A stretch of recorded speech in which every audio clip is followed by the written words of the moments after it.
Hey, thanks for checking out the Aaron Advantage. Over the next few weeks, I'm going to be talking about a lot of myths that still persist about the real estate industry.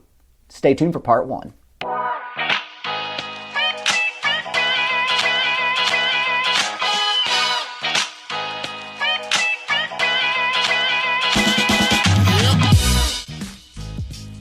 A lot of people think it's a lot cheaper to rent a property than it is to buy one, and in many cases, that's absolutely incorrect. The principal and interest payment plus the taxes and insurance are oftentimes significantly lower than what you're going to pay for rent, because ultimately, if you're renting a place, you're paying that amount of money for the person who owns the property. Make sure you talk to a real estate professional and a lender to find out exactly how much you might be able to save if you purchase instead of renting.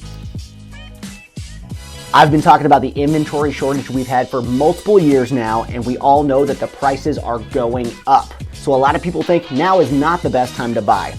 The truth is, it's still a fantastic time to buy. Interest rates are significantly lower than they've ever been throughout history, and even though prices are going up, there's still no indication that they're going to be coming down anytime soon, so you shouldn't be worried about a bubble collapse that could cause you to lose value in your home. It's still a fantastic time to buy, so if you have something that you want to get into, make sure you make that happen as quickly as possible.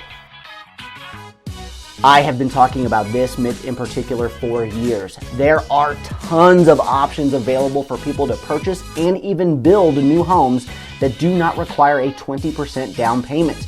In some instances, you can get into a new home with as little as no money down if you qualify. So make sure you're talking to your lender in your local area to find out exactly what options are available, because you may not need as much cash on hand to get into a new home as you think. While a great credit score is definitely a benefit when you're buying a home, it's not necessarily a requirement. There's actually a lot of programs that exist that you can get into with less than stellar credit. It's probably going to increase the interest that you're going to have to pay on the loan, which may make your payment higher, but the truth is there are options available. So just because your credit isn't 700 or higher doesn't mean you're not able to buy a home right now. I'm not really sure where this myth comes from because I've never heard it personally, but apparently there's a lot of people out there that think I can't get a mortgage while I have student loan debt. Now, the student loan debt may keep you from getting a mortgage if your debt to income ratio is too high, but that's all it really is. It's factored in that debt to income ratio that lenders look at to make sure they know exactly how much they're willing to loan you. Just because you have debt in the form of student loans doesn't automatically mean you can't buy a house.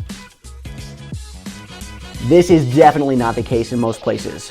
Depending on the institution, they may have different programs, they may have different rates, they may have a lot of different options available for you. What you need to do is make sure that you're checking around and shopping to find the absolute best product. It doesn't necessarily always come down just to the interest rate. It could also come down to a lot of other fees and things associated with the institution that you're going with. Not all lenders are created equal, so you need to make sure that you're finding the absolute best fit when you're ready to buy.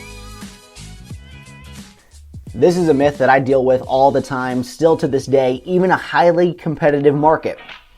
If you do not have a pre-approval in hand, you absolutely shouldn't even start looking at houses. You basically are in a position where you don't even know if you qualify for the loan for the homes that you're looking at.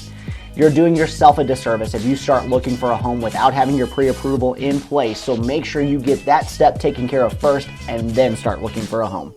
Hey, thanks for checking out these myths today. Make sure you tune in next week for part 2.